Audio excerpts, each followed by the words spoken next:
Hello, and welcome to Discovery Home Companion. I about said the rules of acquisition. That's not right. A Discovery Home Companion, where we're just picking up some companions to talk about Star Trek Discovery. It's never going to be good, folks. I'm never going to get a good, call. But anyways, it's going to be great. We're talking about Star Trek Discovery. And my name is Wade Bowen, and with me, as has been regular on this season of Disco Home, we have Glenn Hall. Hello. And Sean Parada. Hello. And going back, we're having another return guest here who I enjoyed having on so much last time. We're having on again. We have Bucky with the good hair. WT good hair on. Yeah. Duh and or hola, everyone. How's the weekend? Oh, it's lovely, lovely. No complaints so far.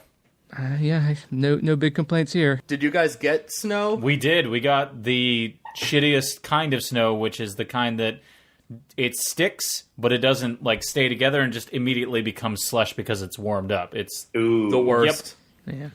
New York's famous slush. Yeah. The brown tidal waves of slush. Ew. I barely noticed it. Yeah. Because you barely left the house. Today I haven't at all. Sure. Yeah. Yeah. See, we won't get that until the end of March. I'm in Chicago, and so we are still frozen, and we're going to be frozen tomorrow and Monday. And but we'll get sloppy and muddy towards the end of the month. St. Patty's Day is usually a literal and figurative mess around here, and that's appropriate. That should be a slushy day, right. Kind of. Speaking of sloppy and muddy, let's talk. No, I don't have. Actually, I don't have that exactly to say about this episode of Star Trek Discovery, but I don't know. Before I get in, do y'all have any preliminary thoughts about what we watched this week? What was this one called? Fine.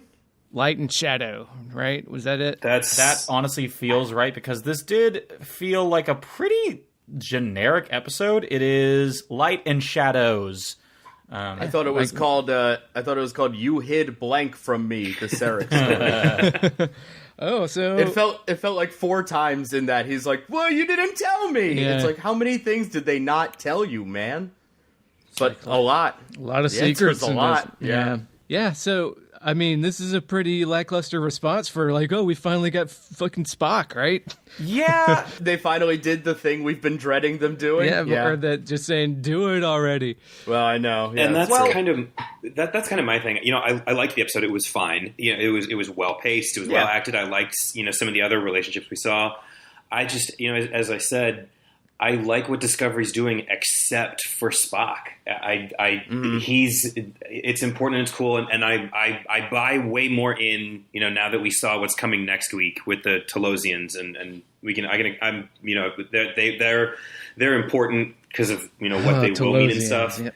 And so I'm satisfied there. But it's like, you didn't need to do Spock at all. This could have just been a whole story about the Discovery crew and the Red Angel. Right. But you know what? For all the, I don't care about Spock,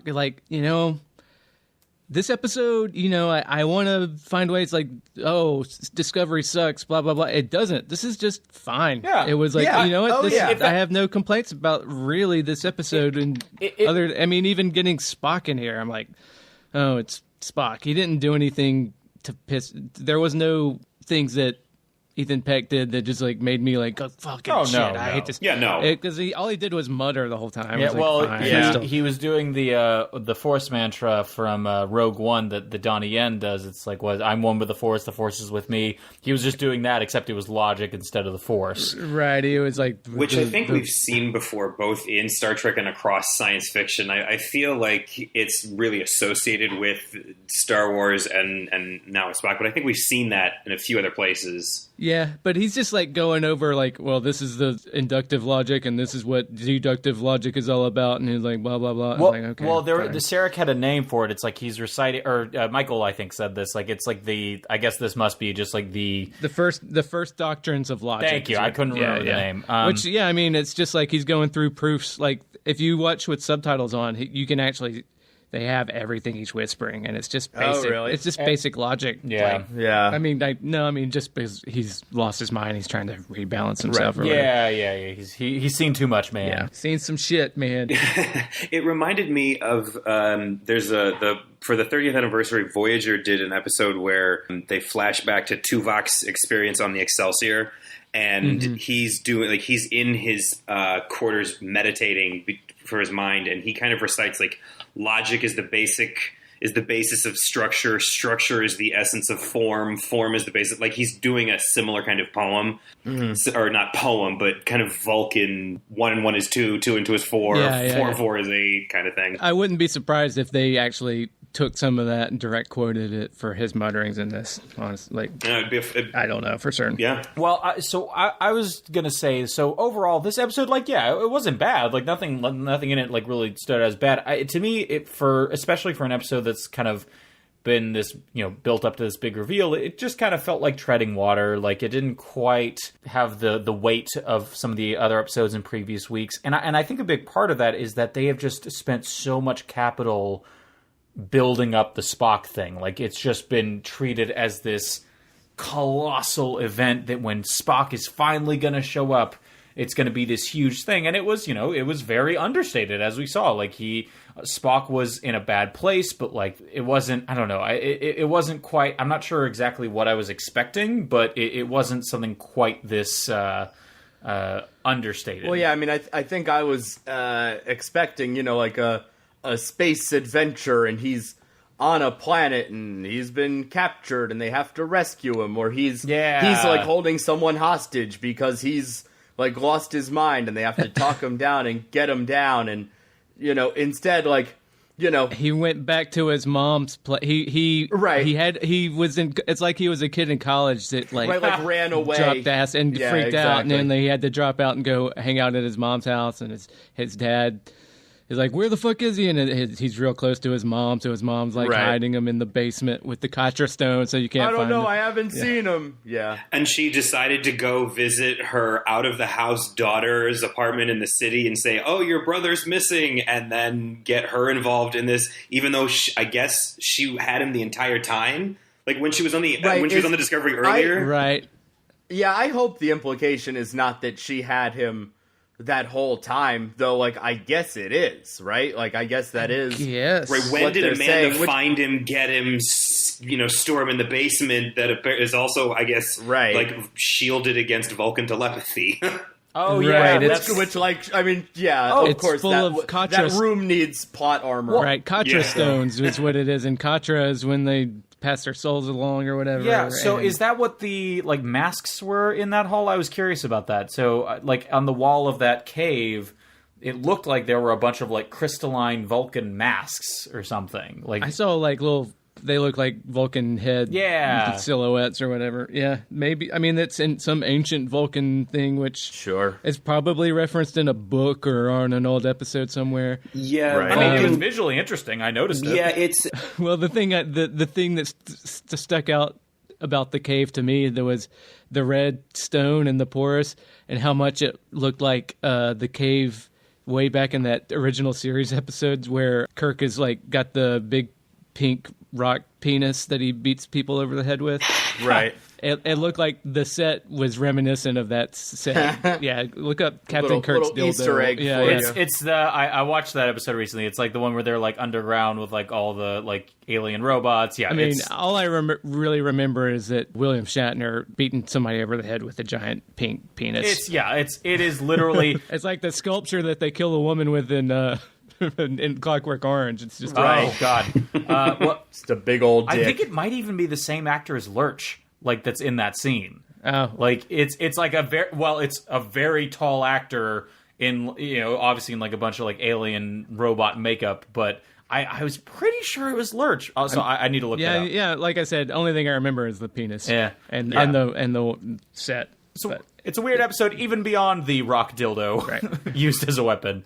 But that reminds me real quick. I had a TOS reference just in my Bucky. I don't know if you listened or heard this in the last episode, but I have started watching TOS recently all the way through. And good luck. Best of luck to you. it's it's an uneven experience, but overall I'm really enjoying it. I feel like it's, especially for the time, like, holy crap, this like clearly was something revolutionary.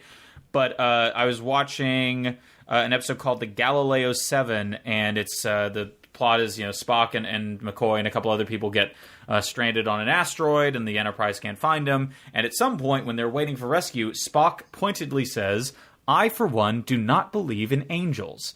And I just wanted to be on the record as noticing that in case they try and, like, because you've said, like, the way that the writers for this show, a lot of them are, like, colossal Star Trek nerds. And I kind of hope that this is something that they've noticed, and there is some kind of, tie-in to, I don't know, maybe not to that specific line. If Spock said in an episode, "I do not believe in angels," I mean, I would hope that they know enough, or eventually someone's going to point that out, and they know to not ignore that. Right. Yeah. Who knows? Yeah. Well, and they had Michael kind of take the air out of the religion aspect pretty firmly in the episode. She was like, "We know this person is from the future using technology." So it's like, oh, okay, I guess we know it's from the future, and it's not a religious thing, which is a different road to go down. So that would... Yeah, I guess that's from what Fishman noticed with his very good fish eyes, that it's a person in a suit. Mm-hmm. Right. and therefore it can't be Jesus. So the idea of one of the storylines in Star Trek Enterprise was that there was a temporal Cold War going on. So I guess if this is a person from the future who we can maybe guess is like from 500 years in the future, that the temporal Cold War has turned hot. Yeah, so we have a lot of time stuff in this. Time has come today. Does anyone want to give us a quick synopsis? All right, fuck you. I'd say Bucky, you take it. You're the guest. Know, yeah. Unfortunately, my only notes are on the last quarter of the episode, so I wouldn't be able to speed through. Okay. Well, you know what? I'll do it then. All right, fine. I'm leaving. Glenn, you're still suspended. Yeah, I mean, you can do it, but I'm going to put you on a 2-minute timeline. No. It's always helpful to have an example. So by all means, wait. You lead putting my money where my mouth is for all the shit I've given Glenn. Yeah, exactly. Let's see. I'm timing. This is your webinar. We're just guest stars. Okay. Well, anyways, I just wanted to start it off. It started off with a personal log, not just like random blah blah blah voiceover. Yeah. Oh, thank you. But so they're still over Kaminar. Okay, I'm going to do this real quick, and then we'll talk about it. They're still over Kaminar. There's a temporal anomaly that was left that they have to look into because Cornball found one back on the asteroid after they left it last time. Michael is like, "Hey, I got to peace out to go visit my mom," because she says, "Because I haven't talked to either of my parents in a long while." I was like, "You talked to him like 2 days ago. What the fuck are you talking about?" It was not that long ago. Yeah, we know that. Right. So that was a little, time is all over the place in this episode. Anyway, so she goes off back to Vulcan, and they're sticking around Kaminar, orbiting the planet to look at this spatial anomaly. They find the anomaly, and Pike and Tyler are at each other's at odds. Tyler's pissed because Pike didn't tell him that Burnham was leaving, and he's Section 31, damn it, and they don't like each other. So Pike and Tyler fly a shuttle to check out this anomaly. Shit gets foobarred. They shoot a probe into the anomaly. It causes like a time quake, or no, that's a Kravonic book that's not even mentioned in this, but a time rift. Because when you put time in front of things, it's a lot of fun, Tilly says. Yeah. So they're stuck in a time rift, and they have to learn, to get along. And the probe they shot into it eventually comes out like 500 years later and turns into a monster from the Matrix that, they're about to get to Zion. That was exactly what I thought. Yep. That was exactly what I thought. And that's going after him. Meanwhile, Michael's on Vulcan, which is all very red and industrial, and except for the nice house, and she learns that her dad has been doing meditating for a while and can't find Spock, which is weird because there's ancient Vulcan thing I almost said Bajoran. Ancient Vulcan thing to pull souls back from the afterlife, and if it's not working, that's crazy. But then she knows her mom's lying, and Alice in Wonderland, Alice in Wonderland, blah blah blah. And so she finds Spock in the cave of the pink dildo from the original series, and it's shielded by Contra stones. Then she's like, "Mom, I have to take him." And her mom's like, "Fuck you! You can't take him. I'm a diplomat's wife. I've got my own agency." And then her husband shows up and says, "Actually, you don't have your agency." And she's like, "Fuck you! I do have my agency," but she doesn't really. Sadly, But then Sarek's like, "All right, take him to Section 31," and she's like, "Okay, I will." So she does, and she gets to Section 31 ship real fast. And then her and Michelle Yeoh fight real fast. So because if you're gonna have Michelle Yeoh, which they wasted in the first episode of season 1, I felt like, by not having Michelle Yeoh do kung fu shit, because that's but that's a complaint about her fighting a bunch of Klingons in season 1. That's neither here nor there, because she knows some shit about Burnham that Burnham doesn't know, and Leland isn't actually to be trusted. No shit, because he works for Section 31. But so she's still Spock and runs off. Meanwhile, back on the Discovery, they can't navigate the time hurricane that's going on around the anomaly, and they've lost the shuttle. But Stamets can do it because he's got mushroom powers and tardigrade DNA to see past time rifts and stuff. So he teleports on and gets them back from the shuttle, and they get back, and Pike and Tyler are friends now. And then Arium, the robot lady, gets possessed by Brainiac, which came from 500 years. Oh, did you notice that? That was very subtle. I was afraid that other people weren't going to notice that because it was so subtle. Oh, no. Subtlety is very subtle, and they do subtlety so subtly that it's very hard to tell. Right, yeah. Wait, hold on. I think I might have missed the thing you're talking about. Yes. It happened in a blink, and oh my god, they show those red circles. So that's what those red eyes were about. Oh my god. Holy shit! She needs to change her contact solution. And so that happened. Yeah. And then Spock has been reciting to himself 8675309 a lot, and then she's like, "Oh, because he's got space dyslexia," which is like, we're gonna need to talk about. We're gonna need to talk about learning disabilities in the 23rd I would like century. to devote the bulk of the episode to talking about space dyslexia. So she realizes that because of the space dyslexia, that it's the reverse of the numbers he was saying, and it turns out it's the coordinates for Talos 4, which had me going, "Oh shit, they're gonna put Pike in a beep boop wheelchair, aren't they?" Yep. But that's how the episode ended. Okay, so Wade. You requested a recap of, and I quote, around 2 minutes. You clocked in, and I am taking off 15 seconds to account for crosstalk. You clocked in at 5 minutes and 10 seconds. I mean, how long did you take last time? Yeah, longer. Let's longer. Yeah, and that's how it should be. Wade, that was an excellent recap. I feel like you hit all the major points without belaboring anything. I want to stress that I am just joking. Yes, we value you. Thank you, Sean. You're welcome. It's nice to be valued. Just generally with this episode, I think Discovery has figured out how to do generic Star Trek very well. They've improved. They've figured out how to get to an average episode, which is to their credit. I gave my ratio last time of a third is good, a third is okay, and a third is terrible. Discovery's figured out how to do the middle part. It's the Spock stuff, and then some of this specific Spock stuff where you're like, wait, what? Right.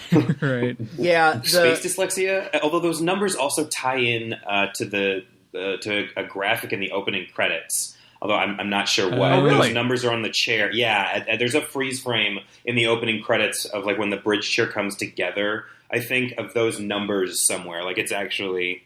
Are they adding new stuff to the credits as the season goes on? Because I know they changed them up from last season, but then I was watching this episode the first time around, and I didn't remember there was like a diagram of the angel's wings unfolding or something that seemed new to me too, but they could have been there and I just didn't notice. I can't remember. Yeah, they've definitely changed the opening, but I think they have actively started using it as a vehicle for Easter eggs, which to their credit, I can't think of another television show that's done that. Like stuff like the Umbrella Academy, they'll have a logo that they cleverly work in, but not, Easter eggs that you're supposed to look up elsewhere. But well, you know what does that?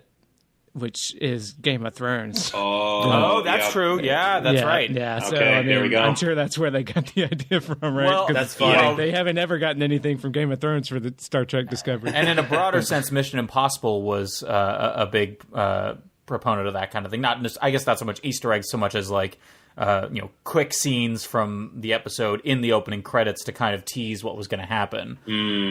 Sort of like a Next Week On, only it's during the opening credits. I think the movies do it too, actually.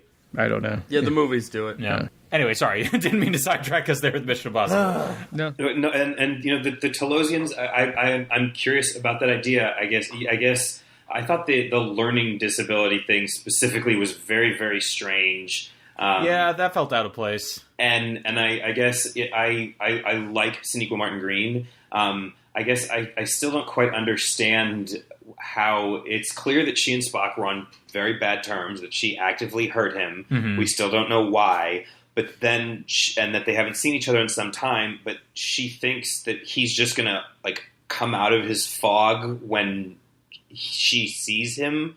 I guess I didn't understand her methodology of approach for reaching her brother when she finally found him, I guess. Yeah. I mean, I don't think she had a plan. She was like, her plan was just, it's me. Yeah. It's me. It's me. Right. And like, no, man, use some of that bulletproof logic you've shown all season and, decide what's wrong with him and fix it instantly. Come on. Oh, right. Well, if I may, something else about Michael in this episode. There was that brief scene with her and Pike at the beginning where she was basically saying like, "Oh, I want to go back to Vulcan and I need permission." And I think he said something like, "Oh, you had your bags already packed, didn't you?" And she like smirks and says, "Oh, I wouldn't have done that without your permission, sir." And I actually really liked that. Like, I'm liking their chemistry. I feel like it's a good kind of Strong slow. agree. Yeah. But she's just straight up lying to him because we saw her packing her bags. But she was like before. like smirking in a way that like. But he knows it. Yeah. They have a fun rapport. Yeah. Which definitely indicates that they're setting him up for tragedy. Oh sure, but right. so Sean, you guys don't know. I've seen. Glenn does. I mean, I know we've talked about it extensively. Well, so Sean Yeah. specifically, yes, the Talos 4, the planet that the coordinates are for, that is the planet that the Menagerie episode. When Wade said if that's what we're heading for. Oh right. You did say it. Sorry. I put those puzzle pieces together, but thank you. I appreciate it. No, but Yeah, it's like this Sean. We have to lay it out very explicitly. Oh yeah. Can you tell it? Can you tell me and then repeat it again, and then maybe again, and then someone else say it. And then we'll be sure I get it. Absolutely. Yeah. I'm looking at other friend of the show, Kristen from Toronto's notes on the Discord, and she referred to it to the Captain Obvious log, which is the life's mysteries comes in threes. Oh yeah. Earth, wind, and fire. That was or birth, life, and death. I was like, okay, subtle. Wind, water, heart. yeah. There was a lot about this episode that, and I agree. I think the point that Discovery has figured out how to do an average episode is a salient one, and like a good one, definitely deserving of praise, because that's all it needs. It needs average episodes and very good episodes, and it's a good show. Yeah.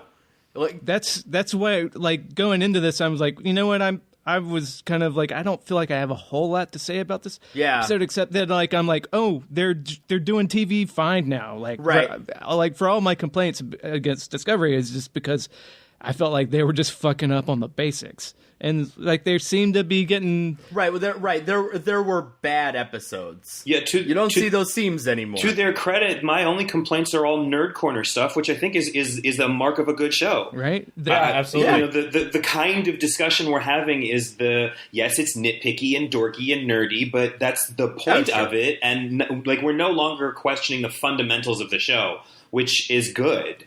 Yeah.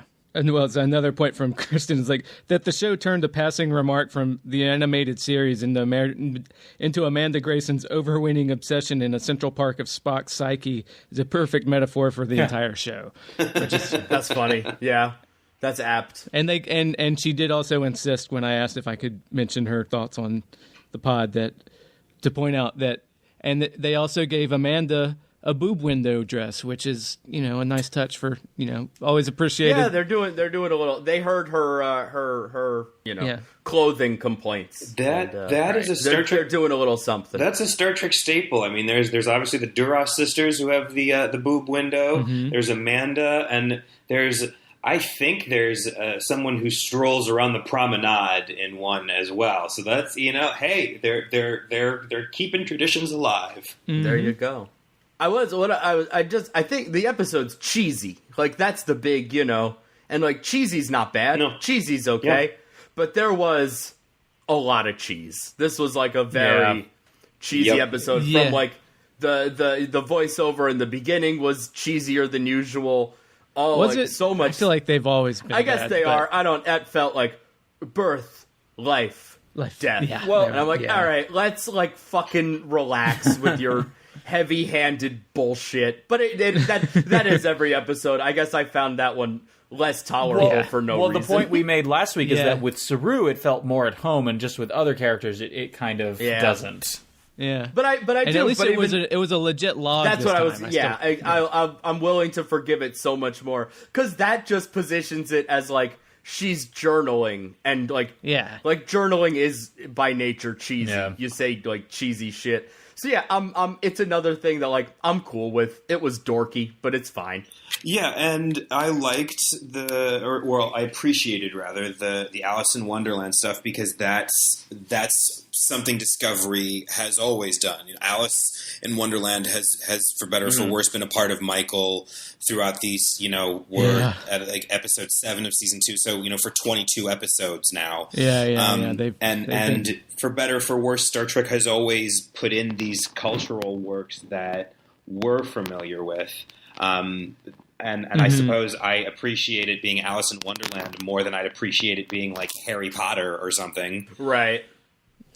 Yeah. Well, and it was specifically Alice in Wonderland to help with his space dyslexia. His latactari. That's like the learning disability. We got to yeah. They use that to say like this is what she gave to him, and that's why he is struggling being half human. Like that's dyslexia is the like Vulcans don't get dyslexia, right? But he did because he's human. Like that's Sarek did say that it's uncommon, that it's rare on Vulcan, but that it's easily remedied. They still get it, right? Okay. Yeah, but that's that. But his isn't because he's part human, or they didn't want to help him because he's part human. Something about it made him more of an outcast that she had to read to him. They do insinuate that he specifically got it from his human mom. Yeah, and there was the waters were kind of muddied on all that because again he's like, oh, this is a thing that happens on Vulcan, but it's also specific to humans, and it's just I don't know. It felt like they weren't quite sure what story purpose they wanted this to serve, whether it was to be like a thing about his half human heritage, or whether this was something that just like complicated things of the ancient. I mean, it's kind of like, why even bring it up at all? Like, there's just like, right. Well, it's like it's a shameful thing for a Vulcan. So, like, I mean, you could argue like, well, whether it's because of the human or not, they can scapegoat it on her human genes because it's just shameful for a Vulcan to have this. And and Sarek is like, see, they would have fixed it easily, and she's like, fuck you. They didn't want anything to do with them because you Vulcans are racist. And he's like, if I'm racist, and then he's like, you know, he pulls out some of my best friends are humans. I can't be racist. I have a human wife. Yeah, look, Donald Trump has this black woman that looks for him. Exactly. You know, like, and just because you have you've got a human fetish. That's like something Kristen pointed out there reminded me too. Like in TNG, his second wife, who's also a human. Interesting. That's funny. And that's been a hallmark of Sarek since the original series. And I guess this is something Star Trek has they've made the Vulcans more, not villainous, but antagonistic, really, since Enterprise. And the idea is, they're experimenting with humans. But the problem is that increasingly the Vulcans' problems are just racism against humans, which doesn't make any sense because racism is the exact opposite of logical in kind of every way. Right. And what's more, I've always been wondered why the Vulcans themselves describe it as not having emotions, when really all they do is suppress the hell out of them at every opportunity, which I never understood why no one has ever asked, hey, wait, do you think that if it were, illogical for you to feel this way, don't you think nature would have evolved it out of you since you wouldn't need it? Like you still have them? So that's a great point. Right. Well, I mean, that's where the split between Vulcans and Romulans are, right? Like the Romulans, like the whole conceit is like Vulcans actually feel emotions so fucking hard that if they don't repress them, they go crazy. Yeah, in that Romulan episode, the Balance of Terror, Spock does say like, oh yeah, Vulcans had a period in their history like that was even more barbaric, like by humans, even by human standards. Like we were like shit gets dark with Vulcans. Yeah, right, and that's kind of like the and then she even, I think Amanda even kind of calls that out and this, or Spock or Michael does, like, oh, if he were human, I mean, if he were full Vulcan, he would be driven insane by all these emotions. Yeah, it's Michael. Yeah, and they do, Voyager's done, like, mentioning Voyager again, they've done episodes where Tuvok went crazy and on Deep Space Nine. Wade, you guys will meet some interesting Vulcans this year. So they are kind of all over the place, but some of it was Solok and yep. Well, that's next week's episode of the Rules of Acquisition, which I like that. Yeah. I like that if you've only watched, bringing it back to my perspective, if you've only watched the JJ movies and Star Trek Discovery Season 2, you would be of the belief that there are two Vulcans in the world, and there's Spock and Spock's dad. Yeah, right. They never. Every time they go to the planet, it's just to go to that one house, right? To try to to see them or to save them. And the only Vulcan you see in space is Spock. Yep. As far as I know, there are no other Vulcans in the world. I mean, honestly, that's kind of JJ's approach to like if you watch the new Star Wars, like the first one at least, like it makes the universe seem extremely small. Like, there's one Wookiee, and right. Well, I think actually you can. This is me getting a little high horse about it, but like you can plot out like Star Trek's approach to Vulcans says so much about like where it sits in our time and how it fits in like history and stuff. Because like with the original series, it was Vulcans are that pure logic will save us. Like if we can, our emotions drive us to war and combat. If we were logical like the Vulcans, we would learn to evolve past all this. And then, I mean, my contention is that even in Deep Space Nine, with that baseball episode, it starts setting up. We start to set up Vulcans as more even not like bad guys, but a little bit antagonist to where like, and they're aloof and their arrogance and everything is not much, and that emotionality is actually a good thing to have. Then I don't know. Enterprise gets into weird Vulcan terrorism, right? I don't know enough. The logic extremists that we've seen on Discovery, I assume, right? That may have something to do with Michael Burnham's parents dying. Oh, right. Yeah, because they mentioned to what's his face, Leland. Leland, yeah. Leland knows something about that. And I actually, speaking of that, I have in my notes about that. Why in the hell would you decide to once again delve into this Klingon War Season 1 stuff? I appreciate the way they got Culber back, which called it, by the way.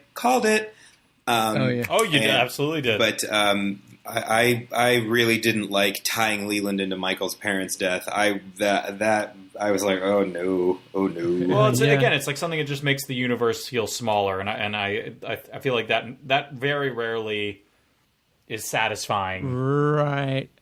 And then if we're getting into like, well, now we're gonna have all this timey-wimey, like we're at war to protect the future, or we're at war with the future. Yeah.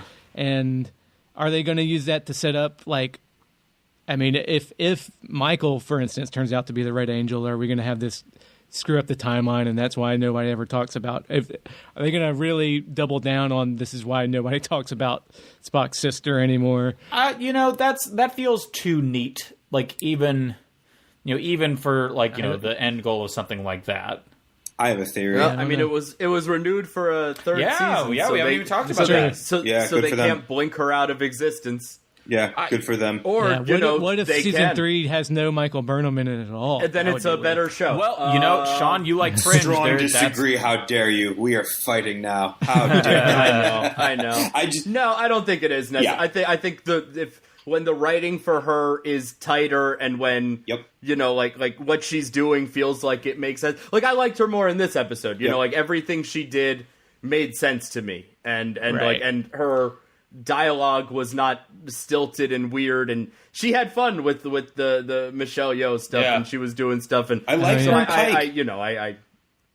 I like her and Pike. You know, she and Michelle Yeoh have great chemistry. Yeah, me too. Michelle Yeoh. No, she's doing fun stuff. I was being a bit hyperbolic. No. It's right. Well, where do we stand on Mock or Smock or Michael Burton? I'm trying to shift. I was like, what the hell are you talking about? Michael and Spock. That's their couple name, right? Yeah, okay, I gotcha. Right. Actually, I'm just thinking of the Calvin and Hobbes, where Hobbes just says "smock, smock, smock" over and over. But no, that's an A+ reference. Smock. Because if we're gonna if this is rabbit holes inside of rabbit holes, which I'm Alice in Wonderland, ding. Yeah, right. Are gonna be off. Like when Leland is like wondering where they go, and Michelle Yeoh is like, "Oh, their family. Maybe they went on a picnic." And I've watched enough Deep Space Nine that anytime they talk about a picnic, it's a thing. Oh, really? Oh, is that a thing? So therefore, hey, well, just make sure you're wearing radioactive jewelry so that they can find you on your picnic. I mean, right, listen, so using the QAnon logic that I've gotten really into lately, that was a clue to us. Wait, walk away from it, please. Good God. All right. Well, Michelle Yeoh is wonderful, and I love her. She's great in her scenes. I like what Burnham and Pike, they're really fun, and it is kind of sad that in the larger sense, one way or the other, that Captain Pike will not be the captain of the Discovery. And it's like, oh, but this works. Yeah, absolutely.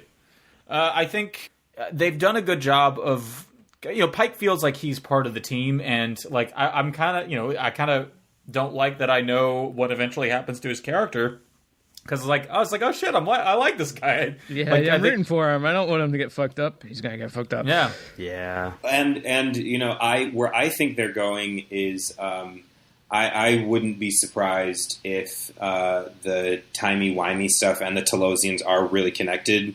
And basically, Too Long did not read on the Talosians. They have incredible telepathy. I mean, it's super villain level stuff they can do. And Pike and Spock do have a history with them outside of Discovery canon, and there's more to do with them, in the future. So that wouldn't be crazy. And in some ways, the Talosians would let them hand wave away even stuff from last year. Theoretically, the Talosians could maybe be a bridge to getting our Philippa Georgiou back and sending the Mirror One where she belongs, which that maybe. So I'm excited about that. So just on that subject, I just want to get y'all's thoughts on this. So, like you said, the Talosians are cosmic level telepaths, can basically make any person live in whatever reality they choose for them. I guess it's kind of like the Martian Manhunter. He can do that kind of thing in the comics. But so they can't physically change reality, right? They can make you believe that you're living in whatever dream or world that they want, but they have no power to actually change physical reality, right? Somehow they're operating in Michael's head because of her connection to Spock and his. It would be an absolute stretch and reach, and no, they can't manipulate physical reality. Yeah. But it also would not be the craziest thing we've ever seen in Star Trek. Well, sure. Well, and then of course, but so and then slight follow up on that. Do we this makes me think that maybe the events of the Cage have happened. I think canonically they have. Yeah. Right. It's because the Cage. I mean that's what I thought when Discovery started, that the Cage was because at the beginning of The Cage, they're coming from a battle and they've got wounded and shit. So I was like, oh, is that supposed to be the Klingon War? I don't know. Well, and I guess I should say, so I've only seen the Menagerie. I haven't seen The Cage, but The Cage is like the original pilot, and it's like the same events, right? Like that you see in the Menagerie? Yeah. Okay, so that's... I want to make sure I'm being accurate. Right. I mean, I'm not an expert, so don't hold me to any of this, but... As we've heard on the internet. Yeah, I'm trying to find how it works in the timeline. So it was fun. The Spock stuff is still, like I said, weird to me. I mean, the Spock stuff was my least favorite part. Mine too. I like the time stuff with the Matrix. Space friends solving problems. Friends solving problems. You know, another theory for the Red Angel was that it's like the computer from that probe. No, that's a computer from one of the short treks that Michael Chabon wrote, where it takes place in the future. Oh, where it's the Odyssey. Where the Discovery has been floating stuck in by itself for like, I don't remember, 1,000 years maybe. Yeah, really? That's something else I'm glad you brought that up, because I'd forgotten that little nugget when I watched the short treks, and it's like, yeah, eventually are we going to address the fact that somehow the USS Discovery ends up abandoned floating in a nebula for like 1,000 years? I would hope that they. I mean, you know what? Like, and when people started talking about the Red Angel being related to that somehow, it really bummed me out, because that story, just like of a post-collapse Federation and having the Odyssey, basically, it was that character's Odysseus for the most part. Oh, really? Like that, like. Let that be its own thing. Please don't have that be a part of Discovery, because it sounds a lot cooler, and I don't want it to get muddled up. Well, you know, this could be like an Old Man Logan, Old Man Thor kind of thing from comics, or like, you know, yes, there are these like popularized like future versions of the universe, but like, you know, it's never really, you never really actually see it come to pass. They're just, you know, stories that are. Well, I mean, yeah. Would the idea of the computer being the Red Angel be that like it's trying to change things, like it's trying to help them to prevent the future that happens? And they do talk about that. I mean, it's all possible. I just, I would hope it's not that. Yeah, speaking of the Umbrella Academy, that's a very similar idea and one we've seen before. So fighting in the past for the future, or whatever cliche. Right. Which in the next on, you see a little bit of like, I saw quick flashes of flashbacks to young Burnham, where they won't let her have her natural hair, and she has to have the dumb Vulcan haircut, which is like, that's kind of a dick move, Vulcans. Yeah. Like, she can't just have her natural hair. Come on. Right, just let her have her hair. Who gives a shit? That reminds me of something else we saw in Vulcan, where I had like a Captain America, like, I understood that reference moment when we saw the three-dimensional chessboard, like, which I now recognize from the original series. So it's like, you know, I'm slowly getting more knowledgeable about this kind of thing. And I enjoyed the scenes on Vulcan because I will give credit. We've seen only really flashes of kind of Vulcan design aesthetics, but they've largely been, at least, if not consistent, certainly related throughout the various shows. You know, and that takes a little bit of effort. Yeah, and that the house that Spock and Sarek live in is clearly Kirsten. It's in Toronto, so Kirsten from Toronto pointed it out, and it's like it's a famous house by some cool guy which it has to be a big pain in the ass to wash because it's all glass windows and stuff.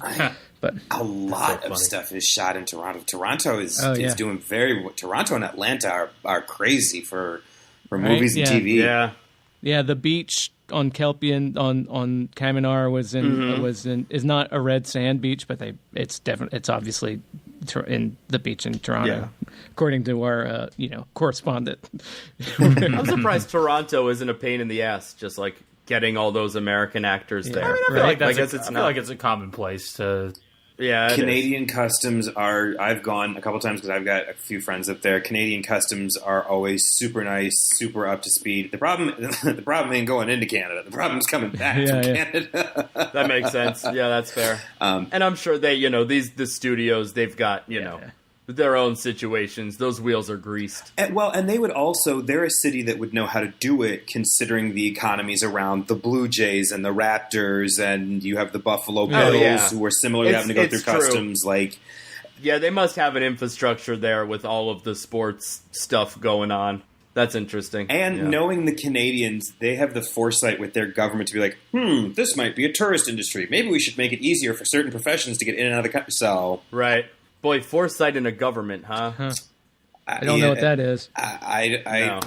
Those are we are in a wilderness, gentlemen. We are in a wilderness. But hey, we are tracking right on for that mid-21st century nuclear calamity. So which means Star Trek's coming, guys. Hey, they got voice commands. Yeah, it's all we have to do is blow ourselves up, and then the aliens will come and give us... but some of us will be transported by a time-traveling tech angel to a distant planet, so, we got that. I've been spending a lot of time in churches lately, just in case that's the one. Well, the nice thing is, if you're a member of literally any religion, you will... I've just been at my Wiccan ceremony, lighting fires and candles.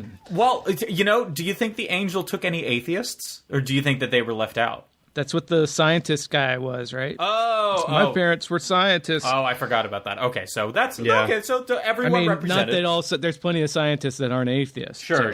But that's probably what they were going for. We're not trying to paint with a broad brush here. Well, they probably were. Well, and I'm in the market for a new god, as it were. The Catholic Church and I have had a very rocky relationship, and I've recently come to the conclusion that it is best for me to exit on that particular. Okay, yeah. Right. So I've been considering worshiping Kate Walsh. She's very high on the list. She's a very strong. Another institution I had a great amount of faith in. The Chicago White Sox have decided that they are just going to commit the ultimate betrayal. So I'm in the market for a lot of new places to put my beliefs and loves. So if Star Trek Discovery can fill those cavernous voids, more for it.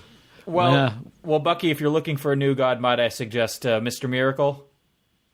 What is that? That's going to be a hilarious. That's going to be a hilarious joke for maybe like 8 people listening. I was going to say, I don't know what's happening. He's one of the new gods. Yeah, it's a Jack Kirby character. All right.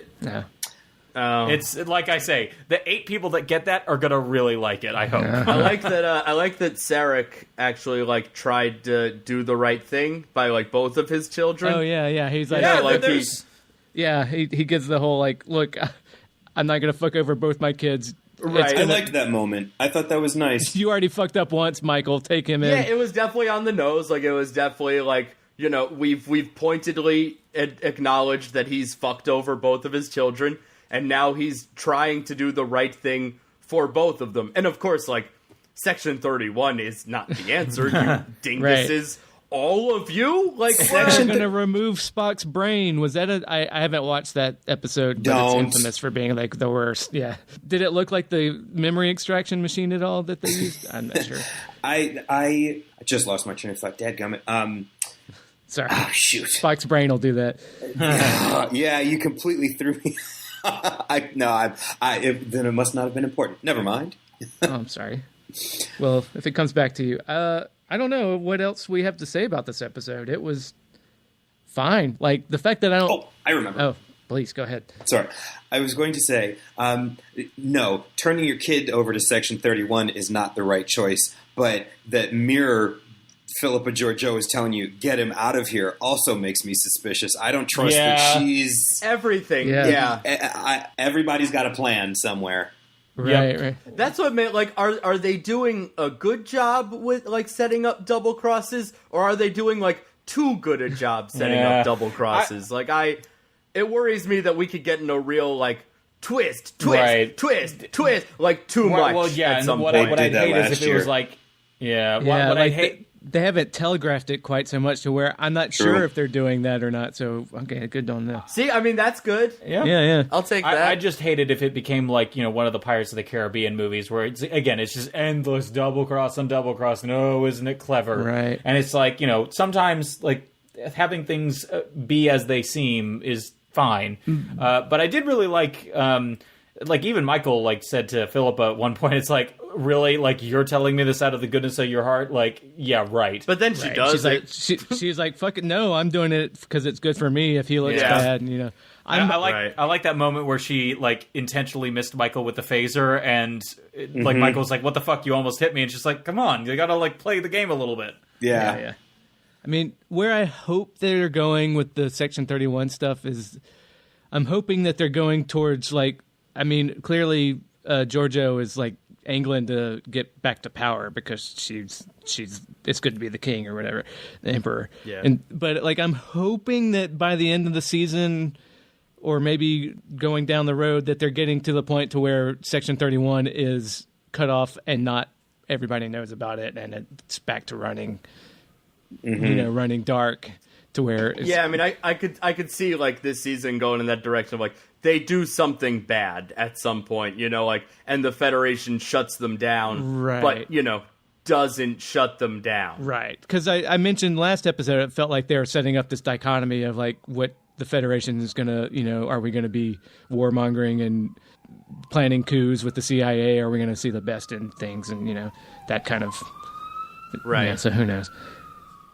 But, yeah, I agree on all fronts. I think that's where they're going, that Section 31, either that or maybe the idea is that Mirror Giorgio is going to set up all these traps, and Michael will save her once again, and when Michael saves her again, that will somehow finally break through her mirror universe programming that there's good and decency here, and I should genuinely embrace the ideals of Starfleet and work to make Section 31 not, you know, this Starfleet Gestapo, which personally I would really like them to go in that direction, because I do not like some of the overtones of Section 31 right now.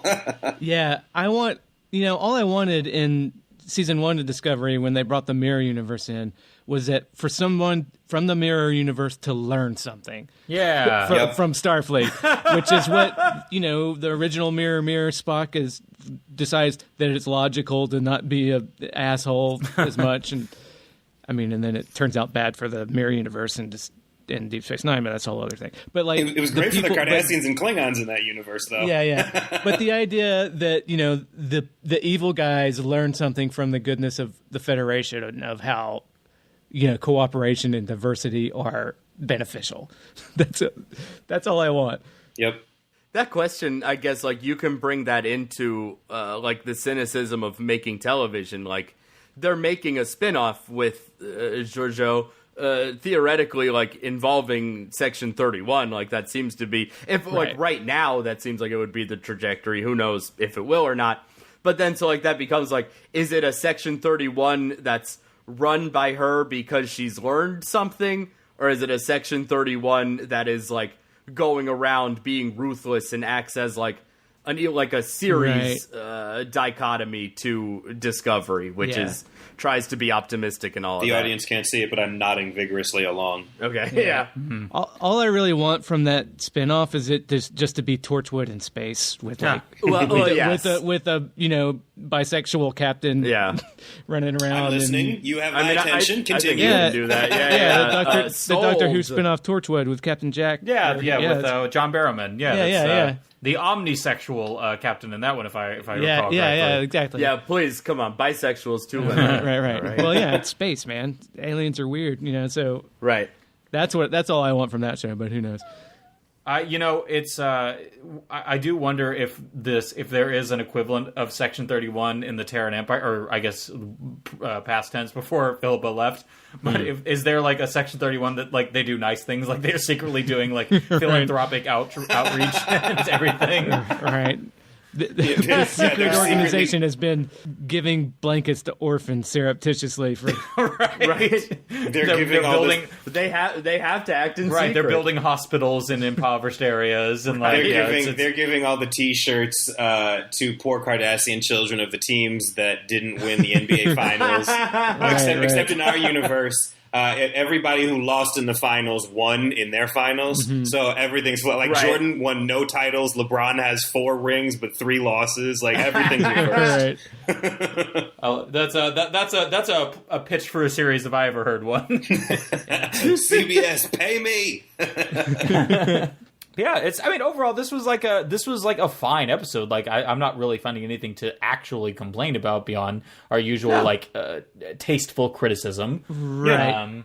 I think it's something, Kristen. It's finding the emotional core of the show, which is like the biggest thing the show's lacked for any consistency, as far as I'm concerned. And it has felt like tonally all over the place at times. So like, right, if we're falling into like what a steady ride of what the show is, then yeah, I mean, sign me up. Like I've said previously, all first seasons of all Star Trek suck. And if you can get consistent showrunners, as with any production, which they've got.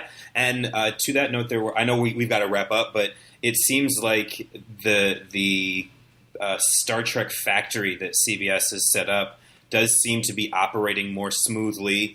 They announced that first female director for the Picard series pilot. Yeah, that's so great. Michelle Paradise is going to be showrunner for season 3. A woman that hasn't had any episodes written that she's got writing credit for that have aired this season yet, but she wrote and then maybe directed the 2 episodes of the season, and she's been hired on as showrunner for season 3 going forward. Good for her. Bon voyage, Captain. So, yeah, which, I'm hopeful for. Yeah.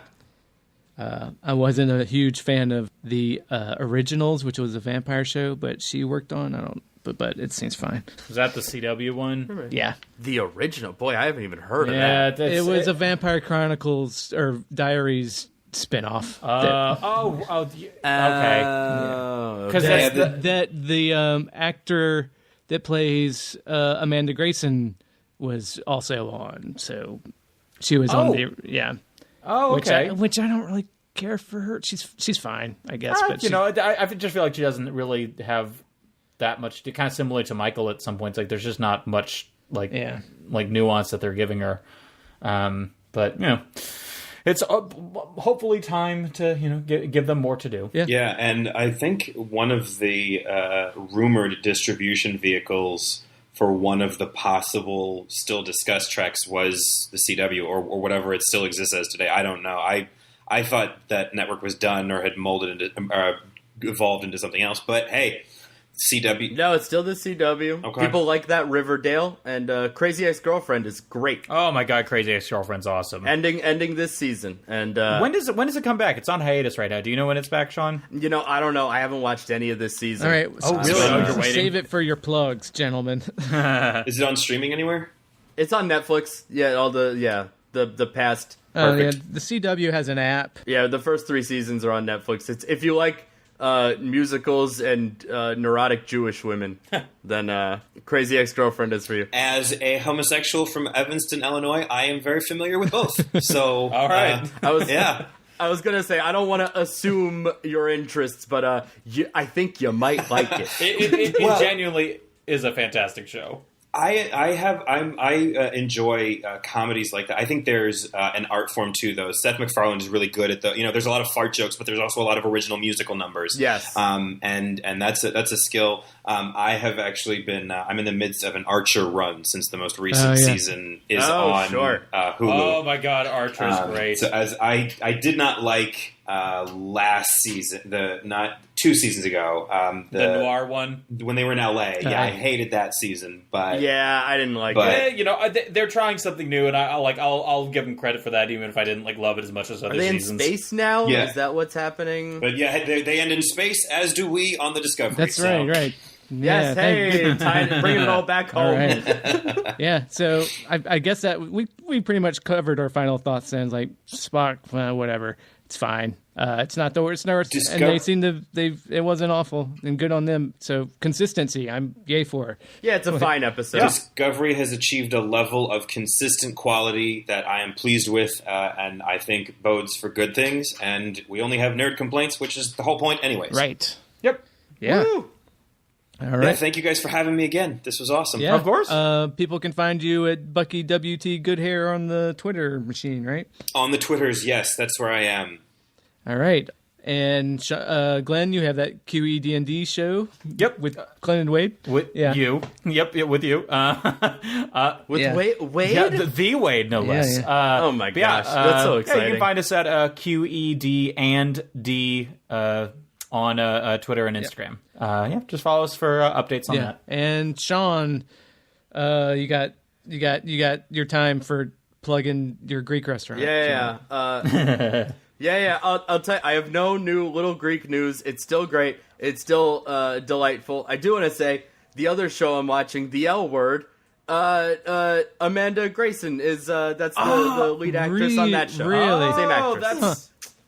Yeah. And when the first episode she was in this season, I wasn't watching The L Word yet. And then she popped up again this episode, and I was like, wow, I've seen you already on this show, but didn't know. Then I started The L Word, didn't put it together. Now I know it's her. And you know what? She's not good on The L Word either. I don't like her. I don't care for her. Something, I think I might recognize her from something else. I think she's in The Crow, not the first one with Brandon Lee, but the sequel they made, which I think is called Crow City of Angels. Her show, she got a USA show at some point, Fairly Legal. Is that like about a lawyer? About a lawyer mom I'd like to, that kind of thing? Or... Yeah, I'm pretty sure it is. It's one of the few USA shows I've never watched. For some reason, I've seen all those shows, and I'm not pleased about it. Psych and Monk, the only good ones, we really. just finished watching Monk. It's another great show. All right. Monk's great. Monk is tremendous. But I don't know, the actress that plays Amanda Grayson, I don't like her, and I keep watching stuff. So we've to each their own. We've given you listeners a lot of other shows that you might want to listen to or watch even. So Dragon Ball Super is really good right now. Oh, okay. It's important to have a diversified viewing queue. This is true, yeah. Sure. It is. I have that. All right. We'll post a full list later. Yeah. All right. Yeah. Go do all the stuff. Look us up. Give us a call if you want. 917-408-3898. And, review us on iTunes, and especially if you hate us or if you love me or one of these guys or all that stuff. Do it. At me on Twitter and tell me you hate me. Find me at Little Greek in Waterford Lakes in Orlando and tell me you hate me. Does anybody have any ways they want to close us out here? I got nothing. 8675309. Perfect. That's all. No, that's good. That ties into the episode. All right, good enough. This has been a podcast. Great. Good. Subscribe to us on iTunes or Stitcher or Caster or Fuckcast or Podsucker. Review us on iTunes. Also grab a bit of fame for yourself by calling us at 917-408-3898 and leaving us a message. We play that shit on air. Or email us at rulesofacquisitionpodcast@gmail.com. Also, listen to our Deep Space Nine podcast Rules of Acquisition. It is pretty amazing, but you may not yet be ready for its awesome amazingness. Assess your personal awesomeness appropriately.